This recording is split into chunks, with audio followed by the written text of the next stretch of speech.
Bismillahirrahmanirrahim. Assalamualaikum warahmatullahi wabarakatuh. Alhamdulillah wassalatu wassalamu ala Rasulillah wa man walah. Rabbi shrah li sadri wa yassir li amri wahlul 'uqdatam min lisani yafqahu qawli. Rabbi zidni ilma. Baik, kita sambung sesi yang kedua dalam perkongsian tentang asas-asas ilmu faraid secara santai. Jadi sesi kedua ni kita akan berbicara tentang apa itu harta pusaka, apa yang kita maksudkan dengan harta pusaka. Jadi seperti yang saya maklumkan sebelum ni, rujukan utama untuk perkongsian ini ialah daripada buku Faham Faraid karangan Ustaz Hilmi Hanis Muhammad, guru faraid saya. Jadi siapa-siapa tuan-tuan dan puan-puan di luar sana yang ingin memiliki buku ini sebagai rujukan, bolehlah klik link di bio untuk memesan. Seperti mana yang tercatat di situ, yang terpapar di layar, harganya tidak termasuk kos penghantaran. Baik, kita teruskan. Apakah itu harta peninggalan? Okey, harta pusaka ataupun harta peninggalan. Jadi, apabila seorang itu meninggal dunia, bukan semua harta dia menjadi harta pusaka. Jadi, kita perlu kenal pasti harta apakah yang dianggap sebagai harta pusaka, yang menepati syarat sebagai harta pusaka untuk dibahagi kepada ahli waris mengikut faraid. Kerana harta yang bukan pusaka tidak boleh diberi kepada waris secara faraid lah, tidak diberi kepada ahli waris lah langsung. Itu maksud dia.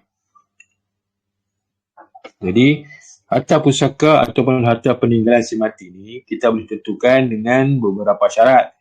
Okey, nombor satu syarat dia ialah harta itu mestilah mempunyai nilai kebendaan. Nilai kebendaan ni seperti harta yang kita boleh tengok, kita boleh nampak, macam tanah, rumah, kenderaan, wang, duit, emas, barang kemas dan sebagainya. Jadi harta ini harta yang mempunyai nilai kebendaan. Jadi harta yang tidak mempunyai nilai harta ini walaupun termasuk harta yang kecil, seperti sekecil-sekecilnya seperti pen sebatang, itu pun adalah harta pusaka, harta peninggalan si mati, kalau dia milik si mati. Jadi dia pun kira sebagai harta pusaka. Apa yang tak dikira sebagai harta pusaka ialah harta yang tidak punya nilai kebendaan. Sesuatu yang tak punya nilai kebendaan, macam ilmu si mati itu dia bukanlah nilai kebendaan. Kecuali kalau ilmu tu ditulis di dalam buku, dibuat buku, ditulis sebagai buku, maka buku itu, kalau buku tu milik si mati, maka dia mempunyai nilai kebendaan milik si mati. Buku itu adalah pusaka, adalah harta pusaka si mati dan wajib juga difaraidkan. Yang kedua, harta peninggalan tu mestilah milik sempurna bagi si mati, milik sempurna si mati. Walaupun ianya adalah hutang, hutang orang yang berhutang dengannya, hutang yang belum dibayar, itu adalah milik si mati. Kerana si mati meminjamkan wang dia semasa hidup. Jadi si penghutang tidak sempat bayar dan si mati meninggal, maka si penghutang tu berhutang kepada si mati, maka wang hutang itu adalah hak milik si mati, maka menjadi pusaka, menjadi harta pusaka dia.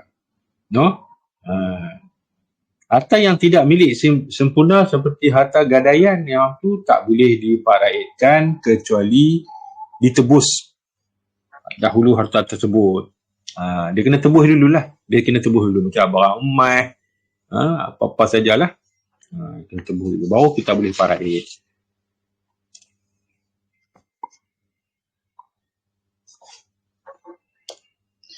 Yang ketiga adalah harta yang diperolehi secara halal.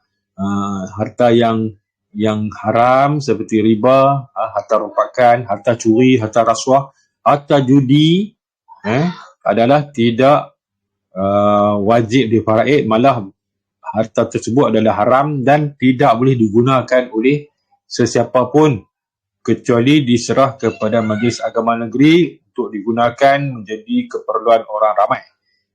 Seperti jalan raya, pagar, longkang dan tandas awam.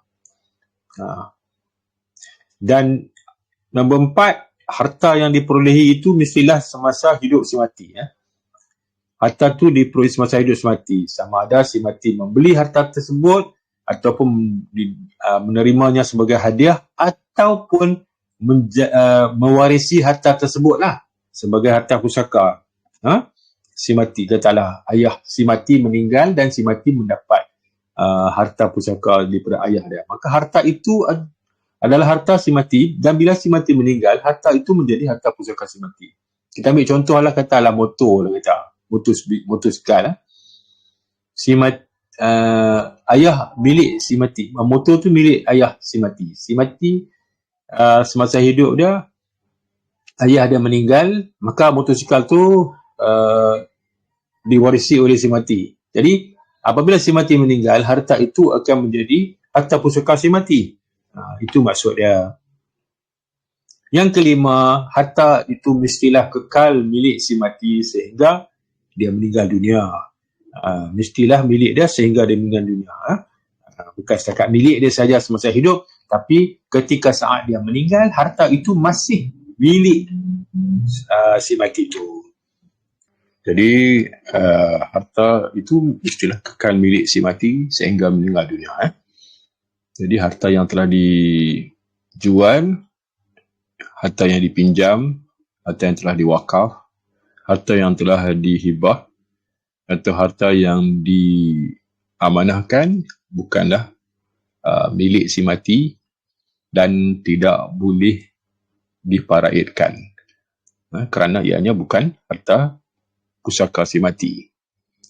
Ianya hendaklah harta-harta itu hendaklah diberikan kepada pemilik yang sebenar. Kemudian kita lihat pula apa yang dikatakan sebagai harta pusaka. Antaranya ialah harta yang tidak alih seperti tanah, rumah, kilang, pejabat, ladang dan lain-lain. Harta yang tidak alih ini adalah mengikut definisi takrif Jabatan Ketua Pengarah Tanah dan Galian, JKTPG. Okey, kemudian harta yang boleh dialihkan seperti wang tunai, wang simpanan, TWSP, kenderaan, pakaian, barang kemas, emas dan lain-lain barang-barang yang ada nilai di sisi syarak, termasuk barang yang kecil nilainya seperti pen sebatang, itu pun dikira sebagai harta pusaka si mati, dan wajib difaraidkan. Kemudian harta yang masih berjalan seperti perniagaan, sewa tanah ataupun sewa rumah ataupun sewa kenderaan milik si mati, dan pelaburan saham milik si mati, maka harta-harta ini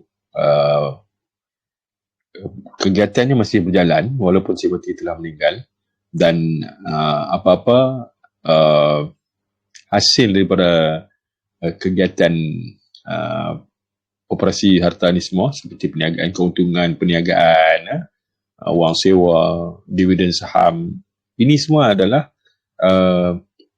menjadi milik si mati dan wajib difaraidkan. Kemudian kita tengok pula harta si mati yang digadaikan. Harta yang digadaikan dan masih boleh ditebus, masih lagi menjadi milik si mati. Sekiranya telah lupus, maka harta ini telah menjadi milik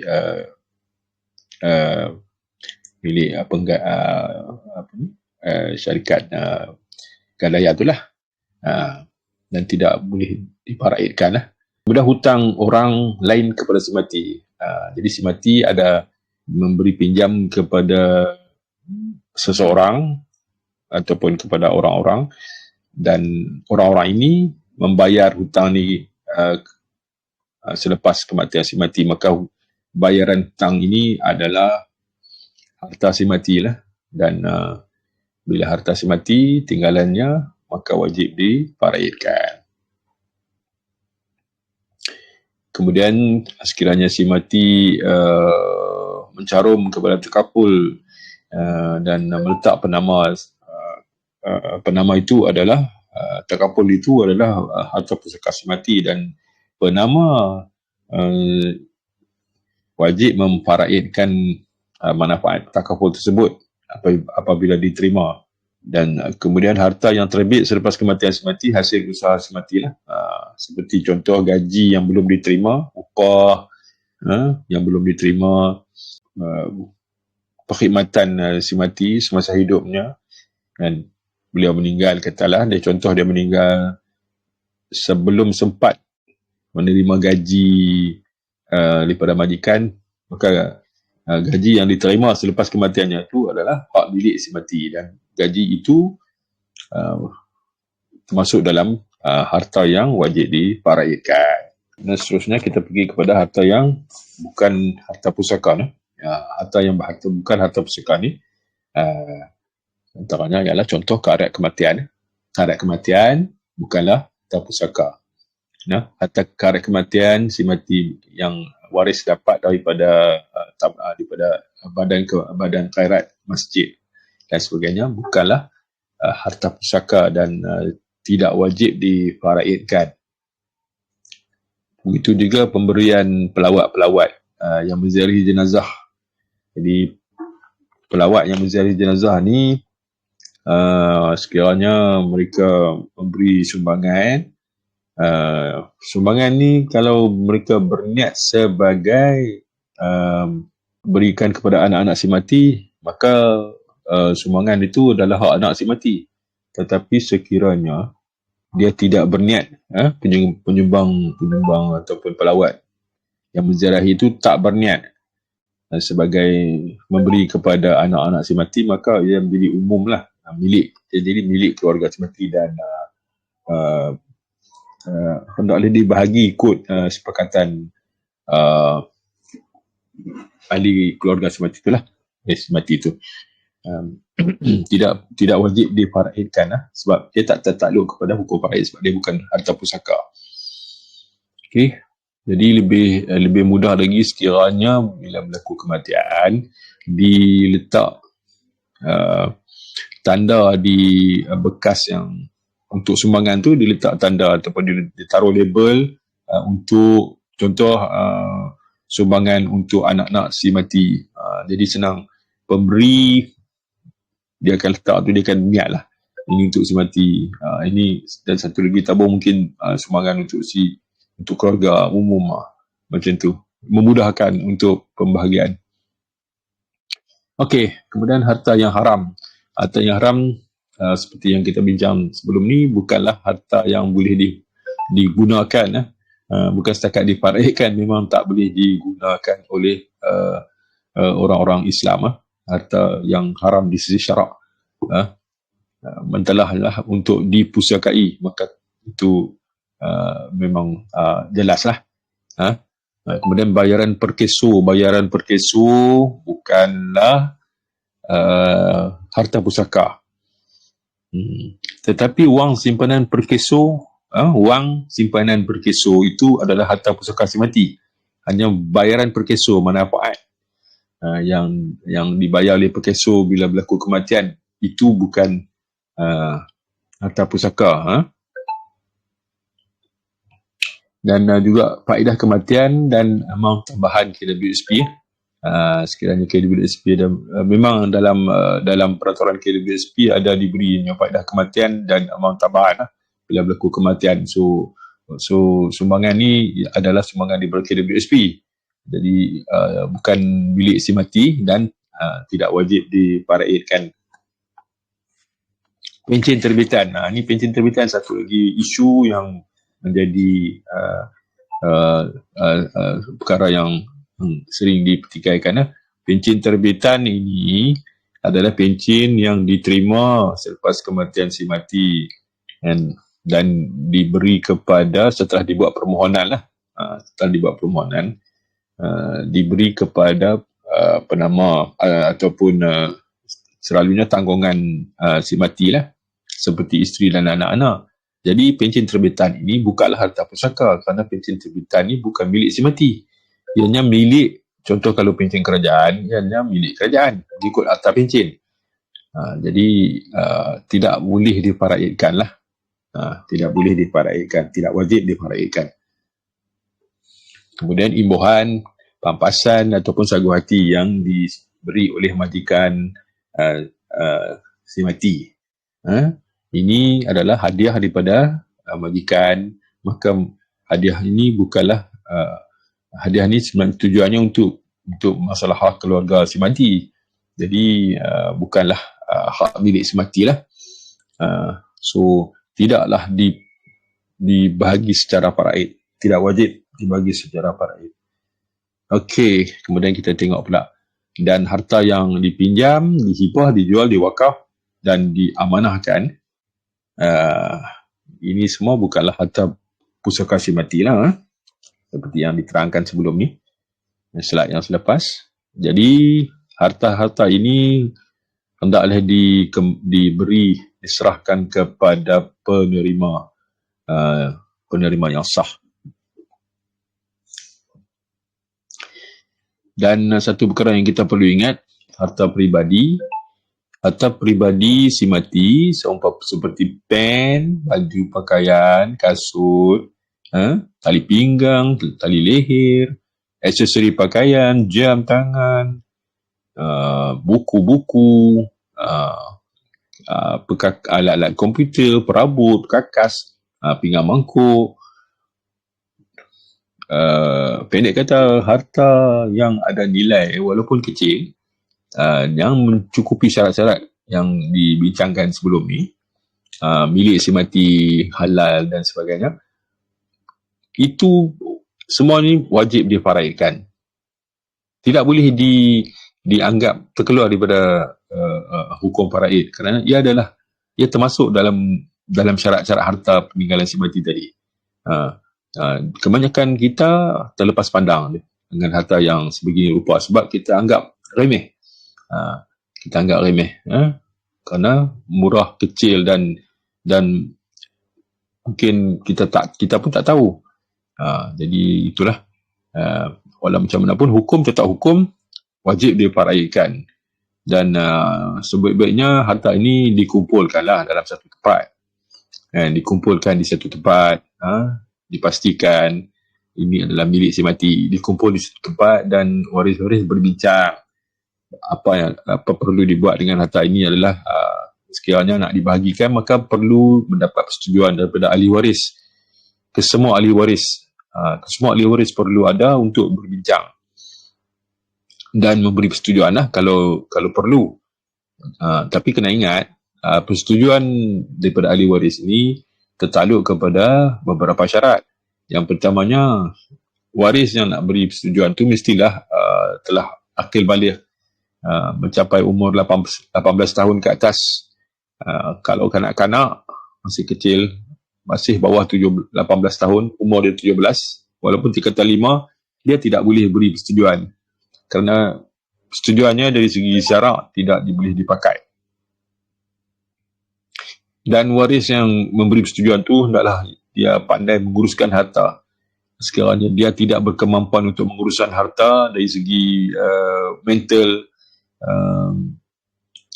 walaupun fizikalnya dia mungkin kurang upaya, tapi dari segi mentalnya dia boleh menguruskan, maka dia boleh bagi syarat. Tapi sekiranya dia tidak boleh menguruskan harta, tidak faham, nilai wang dan sebagainya, maka dia tidak boleh memberi persetujuan. Dia tidak boleh mesti persetujuan, tak kira lah umurnya berapa umurnya. Kemudian waris itu mestilah tahu dan faham bahagian faraid masing-masing. Tidak boleh membuat keputusan tanpa tahu, tanpa faham berapa bahagian faraid yang dia berhak menerima. Kerana faraid ni adalah hak yang diberi oleh Allah Ta'ala kepada waris-waris si mati. Dan tidak boleh diperdayakanlah waris ni. Hukumnya sama lah seperti kita menipu orang. So waris perlu tahu dan faham bahagian faraid masing-masing untuk nak memberi persetujuan. Jadi perlu membuat kiraan faraid lah, dan perlu menganggarkan nilaiannya berapa. Contoh kalau waris tu dia mendapat, katalah suami dia mendapat, katalah si mati itu isteri tidak ada anak, suami akan mendapat 1/2 daripada nilai keseluruhan harta pusaka si mati. Jadi 1/2 tu banyak kan. Jadi kalau kita ambil kata rumah sendiri, contoh lah kan, rumah satu buah, rumah sebuah mungkin harga dah hampir 1 juta kan, setengah daripada 1,500,000 dah banyak tu. Jadi kalau sekiranya si suami tu dia melepaskan haknya, jadi dia melepaskan dengan cara yang dia faham. 1,5 juta. Kalau dia tak tahu, mungkin dia ada unsur terperdayaan itu. Dan yang penting sekali, waris faraid ini dia mengizinkan secara sukarela, tanpa paksa. Tidak boleh dipaksa ataupun ditekan untuk melepaskan hak mereka tanpa dibayar nilai ataupun diberi pampasan. Hak dia tak boleh kita paksa dan kita tekan, you kena. Tak boleh. Dia mesti mengizinkan secara sukarela dan secara redha lah, tanpa paksa. Sekiranya dia tidak mahu izinkan, maka itu hak dia. Kita tak boleh paksa. Jadi sekian saja itu cakap ini perkongsian. Kita akan sambung dalam sesi yang akan datang, insya-Allah. Wabillahi taufiq. Wassalamualaikum warahmatullahi taala wabarakatuh. Wallahu a'lam bissawab.